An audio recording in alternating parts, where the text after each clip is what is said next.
Well, hi, Scott Weatherford. Welcome back to the A4J, All for Jesus podcast, for students by students. And you guys, well, y'all are just a little bit older than students. I guess you still are students, right? Yeah, just a little bit, tiny bit. Yeah, so who do I have with me? Trevor Yaksh. And then who's this sitting in the middle? I'm Kailee. Huh, and you two guys are getting married in June. So as you guys are watching this podcast, these two are in the throes of wedding planning. So, Kailee, are you a bridezilla? Are you a sweetheart? I don't think I am. I hope I'm not. And we're not going to ask Trevor because we don't want to create any drama. Be a little silent over here. Yeah, silent over here.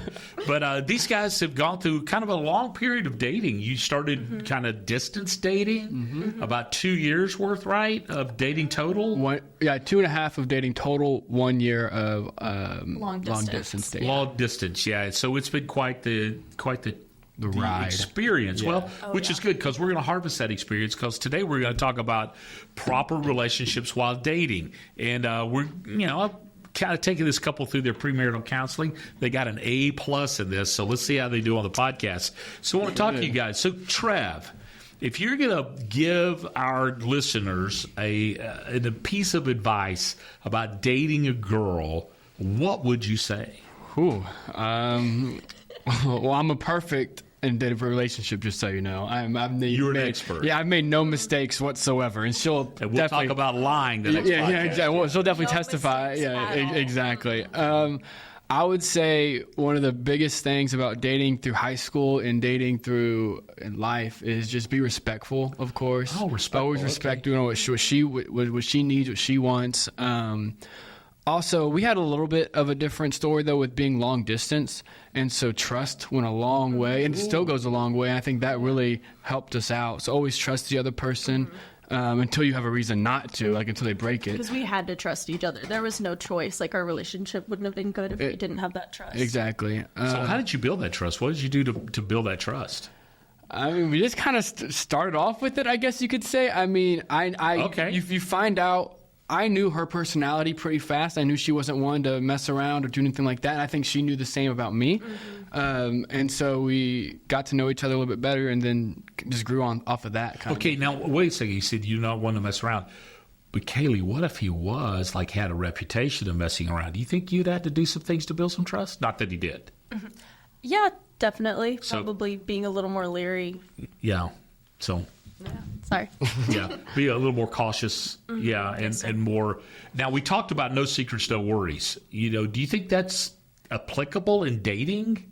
I think 100%. Yeah. I think, that should be consistent through your relationship in general, like dating and marriage. I think no secrets probably goes out to be the best way to I asked that question in a recent podcast about when parents lose your mind, and I said, hey, as a teenager, do you think you should have a policy with your parents, no secrets, no worries? And they went, whoa, no, it's all about privacy. But, when you're dating, it's not about privacy, is it? It's got to be an open book. It's about trust, right? Yeah. Yes, sir. Yeah. So let's talk about this. What are some trust builders? What can you do? And Kailee, I'll let you answer that first. What can you do to build trust with Trevor? How do you build trust with Trevor? Oh, goodness. How do I build you got an A+ in this, so you have to think back. I did. I'm trying to think of studied for the exam and forgot it. Yeah, exactly. Yeah, I think it's just so natural now with how much we've been.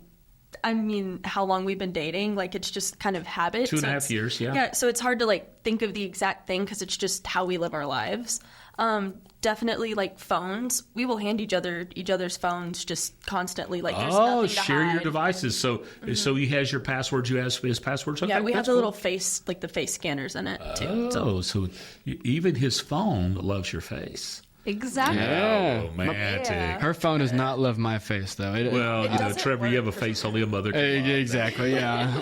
So clearly. Her phone reminds me that every single time. It's you again. He goes, who's that? Yeah. So building that trust now, if you remember in counseling, I'll give you a little kind of, the reminders. The 4 T's. Can you remember the 4 T's of trust building? Time, talk, treasure, honoring and treasuring it, and thoughtful. Yep, that's what I not was thoughtfulness, but that's good. That's good, Trev. That's a good point to be thoughtful, but to and of course that touching is not sexual touching. Mm-hmm. Now, when you're dating, there's a bit of that, but then we'll save that for another podcast. Right? Yeah, because you two, me and Kaylee won't be a part of that podcast. No, y'all can come back as experts. Your honeymoon, y'all can talk to us about that. Sure. No, don't give him any. Yeah, that's pretty creepy. So we're gonna avoid that. Yeah. Just a little bit. No, leave that part in. Anyway, so back to the building of the trust. Trevor, what have you done to build trust in Kaylee? What intentionally have you done to build trust with her? What intentionally? I mean, whenever we were long distance, I was telling her everywhere I was going, who I was hanging out with, and with my school was very it was 30 girls in our grade and 20 guys. And so I had a lot of friends who were girls. And me and Kaylee kind of had a role while we dated throughout high school where if she was hanging out with a group of people and she knew a guy before she knew me, I had no problem with her hanging out with Brenner, for example. Mm-hmm. That's one of her really good good guy friends. Okay. Yeah. She knew Brenner for how long? Of course not one-on-one. There was nothing. No, not. It was okay, so you created a boundary there. Yeah. Not one-on-one, but in a group. But if we're in a group and it's I was talking to so-and-so a lot tonight, it wasn't weird because I had already known him for so long beforehand. But if it was a new guy I had never known or hadn't known until that point, there's that kind of healthy boundary. Don't really need to get to know them. Yeah, you can't let that discipline to say, okay, I'm not going to ride in the car with somebody. Exactly. I'm not going to eat dinner with somebody. Exactly. Have extended conversation. Mm-hmm. So you kind of avoided what would be what we call initiating. Because most people break up. I get this. Most people break up not because of relational differences. It's because somebody else has caught their eye. Mm-hmm. So I know in high school, particularly young adults, that most people don't move on for a relationship because there's relationship dysfunction. They move on for a relationship because there's greener pasture. And what you'll discover, that the grass is always greener over the septic tank. Exactly. So pay attention to that relational drift. So creating those boundaries, talking to one another, informing one another, that's great. Now I want to move to a little more uncomfortable conversation about honoring each other in dating relationships. You should have known I was going here with Scott. Yeah, well, we need to go there because you guys are in love, right? And part of that is you're moving towards marriage, right? Mm-hmm. And part of that is the physical pressure of wanting to express your love to one another physically. What do you do to balance that? How do you keep that God honoring? I know you're both going into this marriage in not being with other people, but not being with each other yet. We used to call it purity, but it was really creepy because you're pure because of Jesus and whatever. But how do you do that? How do you do that? That seems to be a difficult question, especially today. That's a team effort for sure. You both team effort. You both gotta. If one person doesn't want to do that and the other person does, I don't think that's going to work out very well. I mean, you got to have both people on the same page, on the same team, trying to go around that obstacle. So that should be a conversation early on. Oh yeah. It was for both of us. I mean, luckily about us is we both had parents that were very strict on that and very hit us loving. Exactly. Hit us when we were young, so we understood that and stuff.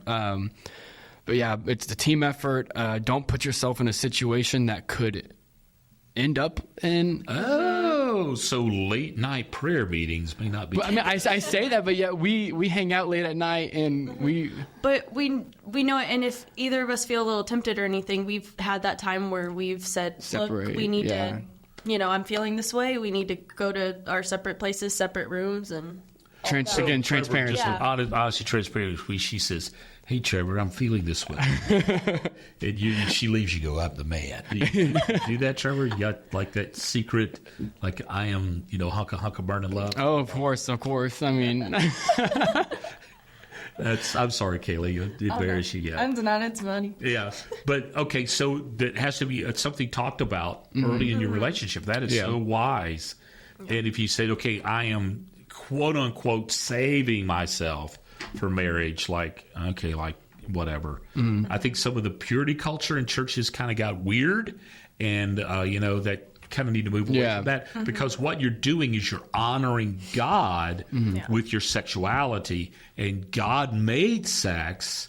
He wants you to enjoy sex, but he wants you to do it in the proper context, and that would be in the covering of marriage. And so you guys, that way, you're not going to hang out at your wedding reception. You're going to go to your honeymoon. You're going to say, peace out. Exactly. Yep. Because we're going to stop by Whataburger first, because that's an essential. But then that's a really wonderful confession, Trevor. Go to Whataburger first. Hey, honey butter chicken biscuits? I just hope I'm never that hungry. But anyway, that's crazy. That's crazy. Yeah.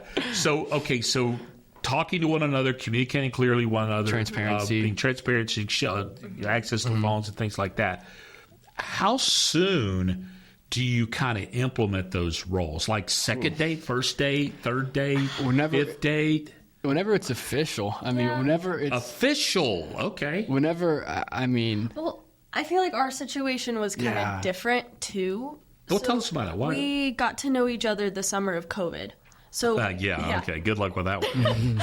But we got to know each other that summer. You probably didn't see his face for like 3 months. That explains a lot. Yeah, exactly. I can text up a storm. Right. Yeah. I'm good over the phone. But we really liked each other. We wanted to be in a relationship, but we neither of us could drive, so we couldn't. Right. Then we didn't talk for like months, really, maybe a text every now and then, every 4 or 5 months. I kind of ended things poorly, though. He did. He really did. I was mad at him for I messed up on that one. It hurt. A lot of that. Apparently, you don't end things the day before your birthday. No, the day after my birthday. The day after your birthday. Basically ghosted me on my birthday. Yeah, okay, we talked about that in counseling, so let's move past that. All right, that's good. But anyways, we kind of had this history before, so we knew each other. We knew those feelings were there. So by the time the next summer rolled around, ironically, on my birthday, literally a year later... He redeemed himself. Yes. I came back. Focus on redemption. I came back. Not stupidity. Like the prodigal son. Prodigal son. Yeah, smelling like a pig. Exactly. Yeah. Probably was too. Yeah. So you when you kind of what you said, quote unquote, official, was that you said, okay, we're in this now.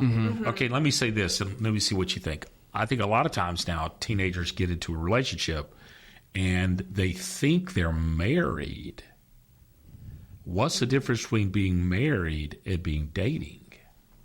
I mean, there's a lot of differences, and honestly, we can't answer that fully yet because we don't know all the hardships of being married yet.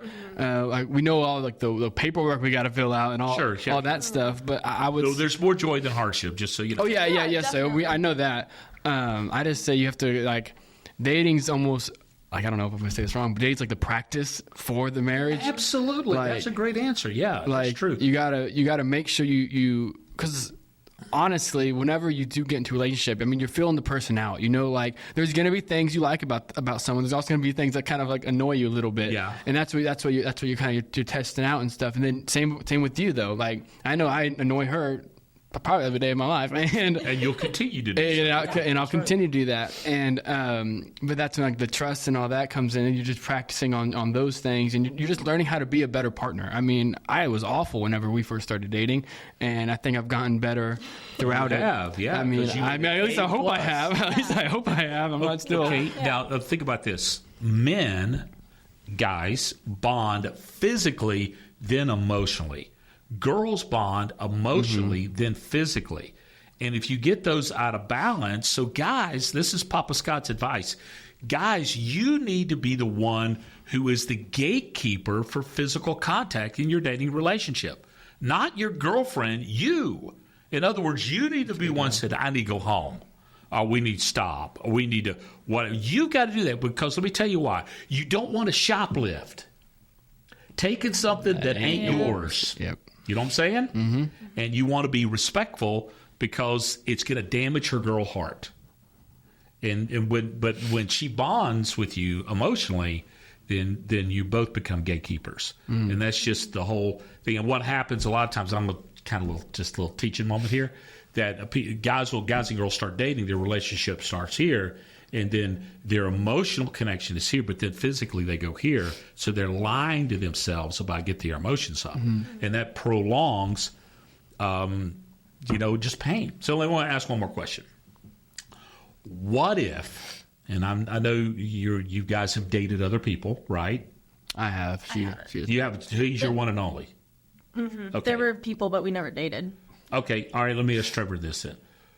Should you date people you would never marry? No. Because, you know that answer, though? Yeah, that's good. No, because, exactly. Dating only ends in one way. And if you already. Terminal, right? Yeah, exactly. I mean, dating only ends in two ways. Either get married or you break up. And so if you already know that this is not a person you're going to marry, then you're just wasting each other's time. I mean, honestly. And also that kind of goes into effect when you were talking about like having a conversation with the other person when y'all start dating.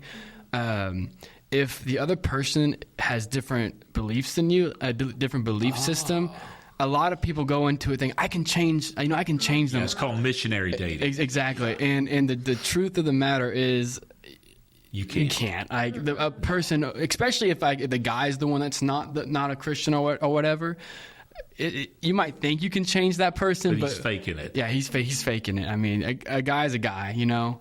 Yeah, guys are pretty much driven by their physical need desires, and they'll do anything to. It's true, and I know it sounds very blunt.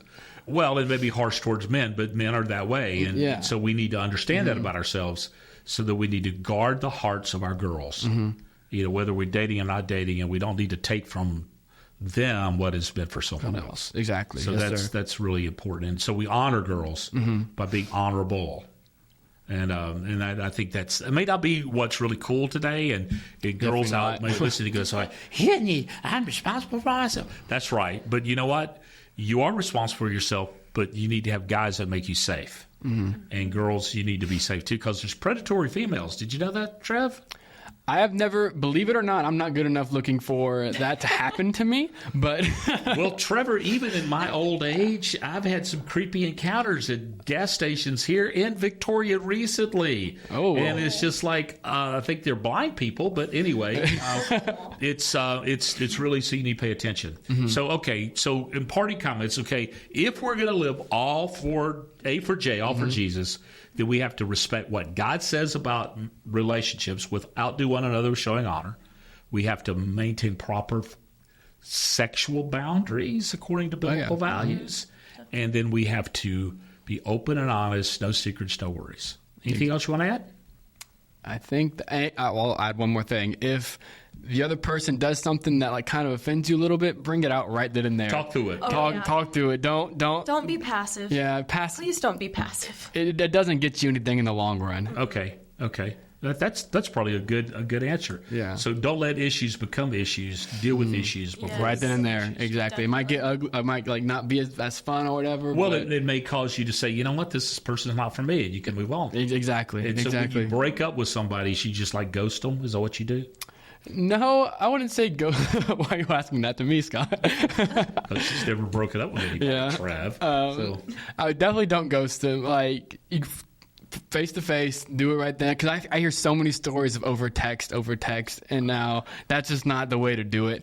In person, and then be as nice as possible. That's now I've been broken up with though more than I've really breaking up. Well, I was dating a girl in college, and I just quit calling her, talking to her, and she called me in front of the library at Florida State, and she chewed me out in front of a gang of people who gathered around to listen to the there parade. You go. Oh. So then we had to. At least she doesn't think y'all are still dating, because that would be awkward. No, Tara only. Exactly. I'm only one guy, with Tara's mind. One and only. So, anyway, I hope this has helped. All for Jesus, A for J podcast for students by students. So, Kailee, Trevor, thanks for joining me. Sir. Congratulations on the upcoming nuptials. And we look forward to seeing how God uses you in the days ahead. So, hope you guys enjoyed this. Thanks.